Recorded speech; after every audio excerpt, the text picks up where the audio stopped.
Hello friends, welcome back to my channel जिसका नाम है एम होम साइंस इंडिया। और आज हम बात करने वाले हैं अपनी नई सीरीज के बारे में। जो सीरीज हम लाए हैं आपके लिए TGT PGT special question series है, जिसका आपको बहुत लंबे टाइम से इंतजार था। तो इसको सिर्फ करने का एक ही मोटिव है कि आप लोगों को आसानी से ज़्यादा मैं क्वेश्चन करा लूँ, जिससे कि आप अपने एग्ज़ाम को अच्छे से अटेम्प्ट कर सकें और अच्छे से समझ सकें। तो अब हम अपने क्वेश्चन की तरफ चलते हैं। क्वेश्चन है आपका, रेखाओं का प्रकार है। तो रेखाएं जो होती है वो दो प्रकार की होती हैं। एक तो होती है आपकी सीधी रेखा और दूसरी होती है आपकी वक्र रेखा। जो सीधी रेखा होती है उसके भी कई पार्ट होते हैं, जैसे लंबी रेखा या तिरछी रेखा, क्षैतिज रेखा।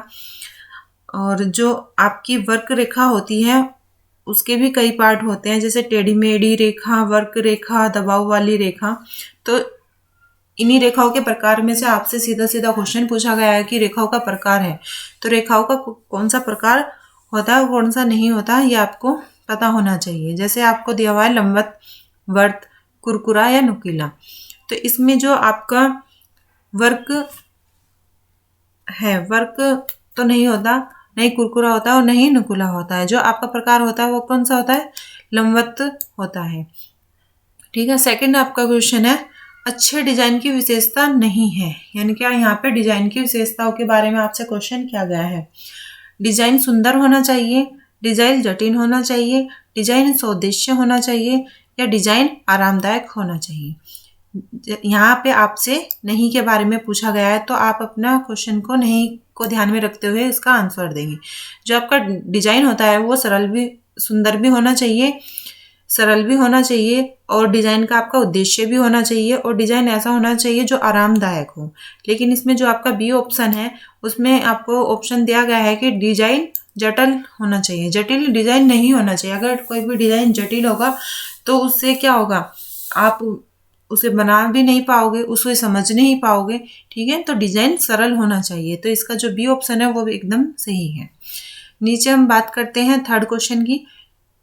क्वेश्चन थर्ड में आपसे पूछा गया है, संतुलित डिजाइन का वह सिद्धांत है जो शांति एवं संतोष का भाव देता है। यानी कि संतुलन डिजाइन का वह सिद्धांत है जो शांति एवं संतोष का भाव देता है। यह कथन किसने कहा? इसमें नाम पूछा गया है कि ये किसने कहा है। तो नाम बताने से पहले मैं आपको बताना चाहती हूँ कि जो डिजाइन के सिद्धांत होते हैं वो 5 प्रकार के होते हैं। वो 5 प्रकार के होते हैं और जिसके नाम हैं, जैसे एक तो यही आपका संतुलन डिजाइन और अनुपात डिजाइन होता है, एक आपका बल होता है, एक लय होता है और एक दोहराव होता है। ये 5 डिजाइन होते हैं सिद्धांत के। ठीक है। लेकिन सिद्धांत संतुलन डिजाइन के सिद्धांत की जो ये डेफिनेशन दी है वो किसने दी है? ये दी है आपकी क्रक्स एवं रस ने। ठीक है। नेक्स्ट क्वेश्चन है आपका, विपरीत रंग योजना का प्रकार नहीं है। जो रंग योजना होती है वो भी आपकी 5 प्रकार की होती है, लेकिन इसमें आपसे पूछा गया है कि विपरीत रंग योजना का प्रकार नहीं है। यहाँ पे भी आपको क्वेश्चन को नहीं ध्यान में रख के आपको करना होगा कि कौन सा नहीं है। फर्स्ट में आपसे पूछा गया है पूरक एवं योजना। बी ऑप्शन में है आपका दोहरी रंग योजना। थर्ड ऑप्शन में आपका खंडित रंग योजना और फोर्थ ऑप्शन में आपका चतुर्थ रंग योजना। तो इसमें जो आपका ऑप्शन है वो बिल्कुल सही है आपका फोर्थ। चतुर्थ रंग नाम की कोई योजना नहीं होती। ठीक है फ्रेंड्स। नेक्स्ट है आपका फिफ्थ क्वेश्चन, फफूंदीय धमनी में रक्त होता है। ये क्वेश्चन आपका स्वास्थ्य से संबंधित है और हृदय से रिलेटेड क्वेश्चन आपसे पूछा गया है कि फफूंदीय धमनी में रक्त कौन सा होता है। ए में आपसे बताया गया है अशुद्ध, बी में शुद्ध और थर्ड में आपसे पूछा गया है कभी शुद्ध और कभी अशुद्ध या फिर इनमें से कोई नहीं। तो आपको बताना है कि फफूंदीय धमनी में कौन सा रक्त होता है। तो इसमें रक्त होता है आपका अशुद्ध रक्त होता है। ठीक है। नेक्स्ट क्वेश्चन है आपका, गर्भवती महिला के लिए संस्तुति कैलोरी है। यानी कि जो ICMR वालों ने एक कैलोरी सबके लिए बना के रखी है, रिकमेंड की हुई है कि धात्री स्त्री के लिए इतनी होगी, या किशोरावस्था वाली स्त्री लड़की के लिए इतनी होगी, या किशोरावस्था के लड़के के लिए इतनी कैलोरी होगी। तो इसमें पूछा गया है कि गर्भवती महिला के लिए कितनी कैलोरी उन्होंने बताई है। तो इसमें जो कैलोरी बताई गई है, इसमें बताया है कि जो कैलोरी है उसमें प्लस 300 कैलोरी और एक्स्ट्रा देनी चाहिए, या प्लस 500 कैलोरी और एक्स्ट्रा देनी चाहिए, थर्ड ऑप्शन में बताया है। या फिर आपको टोटल 1000 कैलोरी देनी चाहिए, या फिर डी ऑप्शन में आपसे बताया गया है कि टोटल ही आपको 1200 कैलोरी होनी चाहिए। तो इस क्वेश्चन का जो आंसर राइट आंसर है वो है कि प्लस 300 एक्स्ट्रा कैलोरी उसमें और होनी चाहिए, क्योंकि जो व्यक्ति है या महिला है वो उसको हम 3 कैटेगरी में डिवाइड कर देते हैं।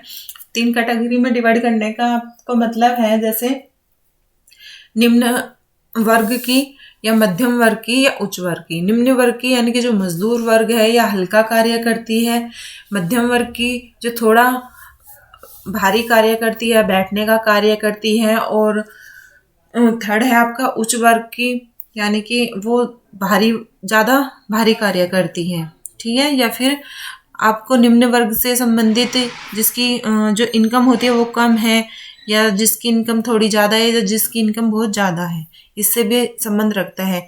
तो उसी के आधार पर आप बता सकते हो कि किसको कितनी कैलोरी लेनी चाहिए। नेक्स्ट क्वेश्चन है आपका चिकित्सीय आहार है।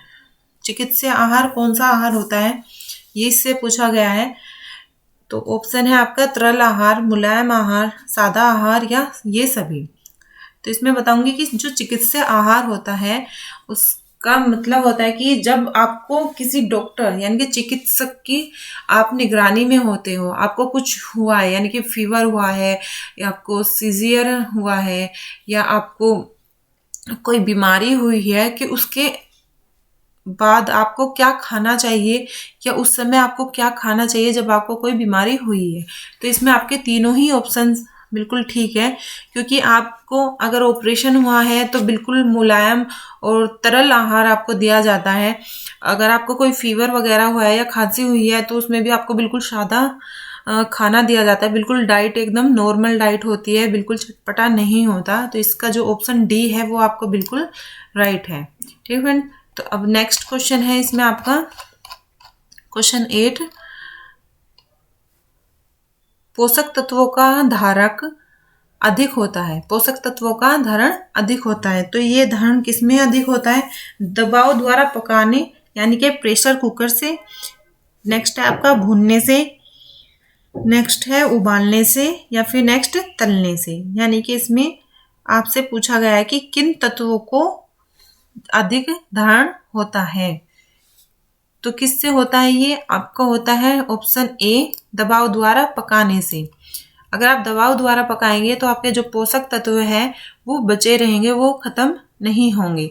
लेकिन इसमें जैसे भूनने से आपको बताया गया है, तो भूनने से क्या हो गया कि पोषक तत्व जल जाते हैं और नष्ट हो जाते हैं। उबालने से भी उनके जो पोषक तत्व होते हैं, उबालने से वो सारे पानी में आ जाते हैं और पानी को आप लोग फेंक देते हो, तो उससे भी आपके पोषक तत्व खत्म हो जाते हैं। और तलने के द्वारा भी यही क्रिया होती है, ठीक है।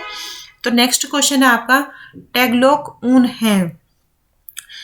इसमें ऊन की ये कैटेगरी है, तो इसमें आपको बताना है कि ये कैटेगरी कौन सी है। मतलब आपकी उच्च श्रेणी की ऊन को टैगलोक ऊन कहते हैं, या मध्यम श्रेणी की ऊन को टैगलोक ऊन कहते हैं, या फिर निम्न श्रेणी का ऊन होता है, या फिर मजबूत ऊन को टैगलोक ऊन कहा जाता है। तो इसमें जो आपकी ऊन है, इसमें हम टैगलोक ऊन निम्न श्रेणी की ऊन को कहा जाता है, ठीक है। नेक्स्ट क्वेश्चन है आपका प्राकृतिक तंतुओं में सबसे निर्मल रेशा है। यानी कि जो प्राकृतिक तंतु हमारे पाए जाते हैं उनमें सबसे कमजोर रेशा इसमें पूछा गया है कि कौन सा रेशा है। फर्स्ट है आपका कपास, सेकंड ऊन, और थर्ड रेशम, और डी लिनिन। तो इसमें कौन सा रेशा है जो बिल्कुल निर्बल होता है, यानी कि बहुत कमजोर होता है? ये मैं क्वेश्चन आप लोगों के लिए छोड़ रही हूँ, ठीक है फ्रेंड्स। ये क्वेश्चन मैं आप लोगों के लिए छोड़ रही हूँ। इस क्वेश्चन को आपको बताना होगा कि इसमें कौन सा ऑप्शन बिल्कुल सही है। आप मेरे को कमेंट करके कमेंट बॉक्स में इसका आंसर देंगे, मैं आपका इंतजार करूंगी। और आपको रिप्लाई करूँगी कि आपने जो आंसर दिया है वो बिल्कुल सही है या नहीं है, या फिर इसका जो राइट आंसर होगा वो क्या होगा, ये मैं आपको अपनी नेक्स्ट वीडियो में बताऊंगी। नेक्स्ट क्वेश्चन है आपका, सिलाई करते समय उंगली की रक्षा के लिए किस साधन का प्रयोग किया जाता है। आपने देखा होगा कि जब लेडीज सिलाई करती हैं या सुई का कार्य करती हैं तो उनकी उंगलियों में वो लग जाती है, तो उसमें छोटे छोटे निशान हो जाते हैं। तो उंगली की रक्षा के लिए कुछ मतलब साधन बनाए हैं, तो वो किस नाम से जाना जाता है। ए ऑप्शन में आपको बताया है निडल, क्लिप्स, थिम्बल या फिर पिन कुशन या बोबिन। तो ये कौन से इनमें से साधन है जो इस नाम से जाना जाता है। तो इसमें आपका जो बी ऑप्शन है वो बिल्कुल सही होगा। थिम्बल एक ऐसा साधन है जिसको अगर उंगलियों में पहनने से आप कोई भी कार्य करते हो तो आपकी उंगलियों की उससे रक्षा होती है। नेक्स्ट क्वेश्चन है आपका, निम्न में से कौन परिवर्तित सेल्यूलोजिक रेशा है।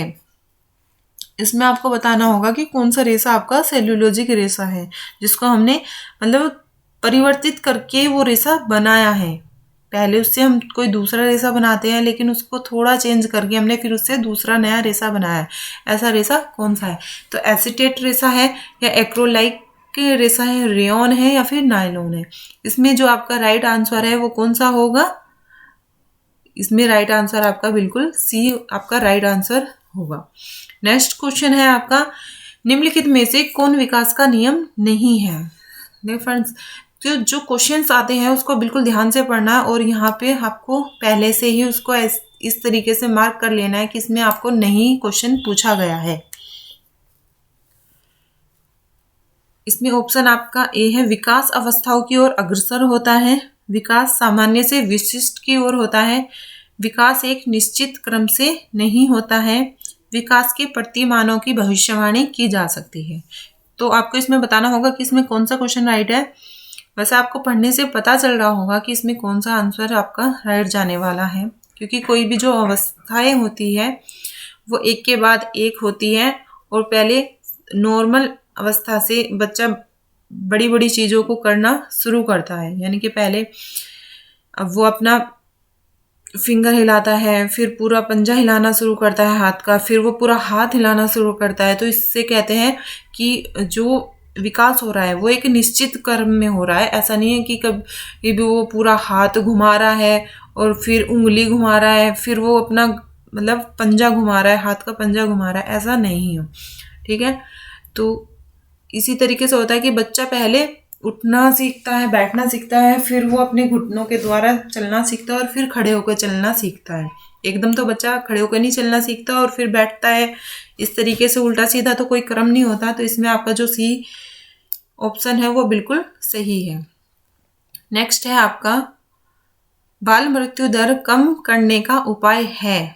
यानी कि जो बाल मृत्यु दर है उसको आप किस तरीके से कम कर सकते हैं, उसका कौन सा उपाय बेस्ट होगा, आपको इसमें से बताना होगा। ए ऑप्शन यौन शिक्षा का ज्ञान देकर, बी ऑप्शन घर पर प्रसव होना, सी ऑप्शन मातृ एवं शिशु कल्याण सेवा का प्रसार करना और डी ऑप्शन प्रशिक्षित दाइयों का होना। तो इसमें कौन सा ऑप्शन राइट है आपका। जी हाँ फ्रेंड्स, इसमें भी आपका सी ऑप्शन बिल्कुल राइट है, मातृ एवं शिशु कल्याण सेवा का प्रसार करना। यानी कि प्रसार शिक्षा के द्वारा आप लोगों को घर घर जाकर बता सकते हो या फिर सामुदायिक ग्रुप बनाकर बता सकते हो कि किस तरीके से बच्चों का जो जीवन है या जो माताएं हैं उनका जो जीवन है वो कितना ज़रूरी होता है और उनको किस तरीके का ट्रीटमेंट देकर आप इस जो ये समस्या है बाल मृत्यु दर की, इसको आप कम कर सकते हैं। नेक्स्ट क्वेश्चन है आपका 15 क्वेश्चन, जिसमें आपसे पूछा गया है कि 6 से 12 वर्ष की अवस्थाओं में बालकों के व्यक्तित्व पर सबसे अधिक प्रभाव पड़ता है। यानी कि जो 6 से 12 वर्ष के जो बच्चे होते हैं उनके साथ, उनकी आयु के साथ किस अवस्था का सबसे, जो उनके साथ में रहते हैं, किसका ज़्यादा से ज़्यादा प्रभाव पड़ेगा। माता पिता का प्रभाव पड़ेगा या परिवार के अन्य सदस्यों का प्रभाव पड़ेगा या सगे संगी साथी का प्रभाव पड़ेगा या फिर शिक्षक का प्रभाव पड़ेगा। तो इसमें सबसे ज़्यादा जो प्रभाव पड़ता है इस उम्र में वो पड़ता है संगी साथी का। संगी साथी का प्रभाव क्यों पड़ता है, क्योंकि इस अवस्था में जो बालक है वो अपने संगी साथी के साथ ही सबसे ज़्यादा समय को व्यतीत करता है या टाइम स्पेंड उसी के साथ में करता है।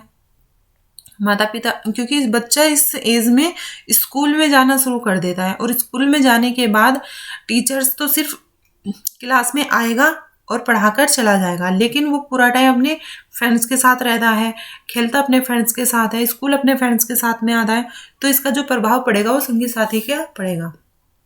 नेक्स्ट क्वेश्चन है आपका पायरिया रोग है। आपने देखा भी होगा कि जो पायरिया का रोग होता है वो कहाँ होता है, पेट खराब होता है, मसूड़ों से खून आता है, बुखार होता है या फिर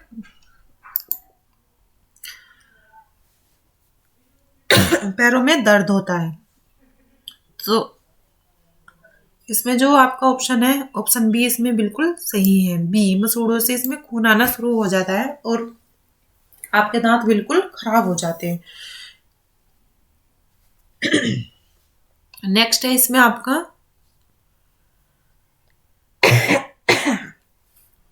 डार्विन ने सामाजिक परिवर्तन के लिए किस कारक को उत्तरदायी माना है? जो डार्विन है उन्होंने किस परिवर्तन को उत्तरदायी माना है?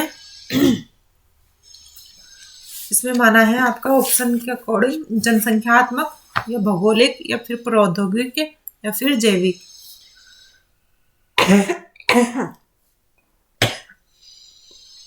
सॉरी, इसमें आपका डी ऑप्शन बिल्कुल सही है, जैविक इन्होंने सामाजिक परिवर्तन के लिए उत्तरदायी माना है।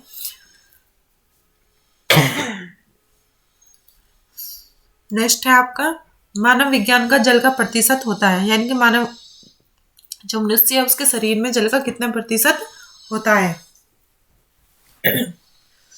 25% या फिर 50% या फिर 75% या फिर 90%। इसमें आपका ऑप्शन जो आएगा वो आएगा आपका ऑप्शन सी, 75% तक हमारे शरीर में जल की मात्रा होती है। नेक्स्ट क्वेश्चन है आपका इंजेक्शन द्वारा रोगी को भोजन दिया जाता है। ये कौन सी अवस्था होती है जिसमें इंजेक्शन के द्वारा रोगी को भोजन दिया जाता है? अल्सर होने की स्थिति में, यकृत के कार्यों में अवरोध होने पर, तीव्र संक्रमण यानी कि इन्फेक्शन होने पर, या फिर तीनों में यानी कि उपयुक्त सभी में। तो इसमें बताना है आपको कि कौन सी ऐसी अवस्था है जिसमें इंजेक्शन के द्वारा खाना दिया जाता है रोगी को। तो ये तीनों ही अवस्था ऐसी है जिसमें रोगी को इंजेक्शन के द्वारा खाना देने की जरूरत पड़ती है। नेक्स्ट क्वेश्चन है आपका पीलिया के रोगी को फायदा करता है, यानी जो पीलिया का रोगी होता है उसको कौन सा भोज्य पदार्थ फायदा देता है, ये इसमें आपको बताना है। ऑप्शन ए है आम, बी पपीता, सी गन्ने का रस और डी अमरूद।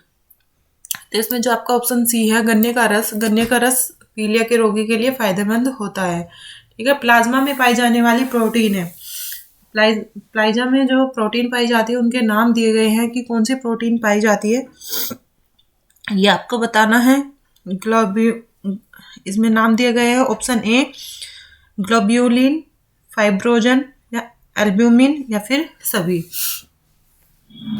इसमें जो प्लाज्मा में पाई जाने वाली प्रोटीन है वो सभी है, ये तीनों प्रकार की प्रोटीन प्लाज्मा में पाई जाती है। ठीक है, नेक्स्ट क्वेश्चन है आपका हृदय द्वारा सबसे महत्वपूर्ण कार्य किया जाता है, वह कौन सा कार्य है? इसमें आपको हृदय के द्वारा किए जाने वाले कार्य को बताना है। नियमित रूप से धड़कना, ये इसका महत्वपूर्ण कार्य है। श्वसन में सहायता करना, ये इसका महत्वपूर्ण कार्य है।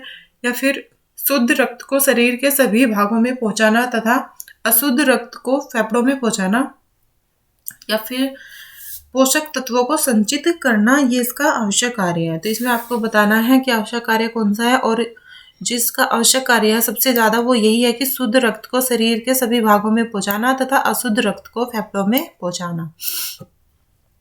आपने देखा होगा इससे रिलेटेड एक क्वेश्चन और आया था आपका कि फुफ्फुसीय धमनी का कार्य क्या है, क्या था उसका? शुद्ध रक्त को अशुद्ध रक्त होता है फुफ्फुसीय धमनियों में, ये आपका एक क्वेश्चन पूछा गया था। नेक्स्ट क्वेश्चन है अंतःश्वसन की क्रिया कहाँ होती है? जो अंतःश्वसन की क्रिया कहाँ होती है पूछा गया, अंगों में, अस्थियों में, ऊतकों में या इन सभी में। तो जो अंतःक्रियाओं की क्रिया अंत श्वसन की क्रिया होती है वो कहाँ होती है, उत्तकों में होती है। नेक्स्ट है आपका, गहरी सांस लेते समय लगभग कितनी वायु फेफड़ों में भारी व निकाली जा सकती है, यानी कि कितनी, अब जब आप सांस लेते हैं, गहरी सांस लेते हो तो कितनी वायु आपके अंदर चली जाती है और कितनी आप बाहर निकाल सकती हो, उसकी संख्या आपसे पूछी गई है। यहाँ पूछी गई कि 1600 घन सेंटीमीटर, 1400 घन सेंटीमीटर, 1640 सेंटीमीटर या 1540 घन सेंटीमीटर। तो इसका जो राइट आंसर है वो है 1640 घन सेंटीमीटर। नेक्स्ट आपका क्वेश्चन है, सिलाई करते समय अस्तर का कपड़ा जोड़ने के लिए लगाते हैं, क्या लगाते हैं आप? कच्चा टाका लगाते हैं, तिरछी कच्ची सिलाई का टाका लगाते हैं, हेमिंग टाका लगाते हैं या फिर सम कच्चा टाका लगाते हैं। तो इसमें जो आपका ऑप्शन है वो ऑप्शन आपका बी एकदम सही है। तिरछी कच्ची सिलाई का टाका आप जब अस्तर का कार्य करते हैं तब आपको लगाया जाता है। ठीक है फ्रेंड, तो ये थे आपके 25 क्वेश्चंस प्रैक्टिस सेट फर्स्ट के। इसका पार्ट फर्स्ट है और सेकंड पार्ट मैं आपको बाद में दूंगी, क्योंकि फिर आपकी जो वीडियो है वो काफ़ी बड़ी हो जाती है, आप लोगों को परेशानी होती है देखने में। तो ठीक है फ्रेंड्स, ये था आपका practice first TGT PGT special question series. अगर आपको वीडियो अच्छी लगी है तो प्लीज़ शेयर कीजिएगा, सब्सक्राइब कीजिएगा और मेरे चैनल के लिए इसको शेयर जरूर करिएगा। टेलीग्राम चैनल से जुड़ने के लिए आप सभी को पता है कि मेरा एक टेलीग्राम चैनल है जिस पे आपको पीडीएफ भी मिल जाती है सभी चीज़ों की। तो उससे अगर आपको जुड़ना है तो टेलीग्राम ऐप पर जाकर टाइप करिए होम साइंस विद सोनिया, आपको मेरा टेलीग्राम चैनल मिल जाएगा उस पर। ठीक है, और वहाँ से आप ये पीडीएफ भी ले सकते हैं। Thank you friends.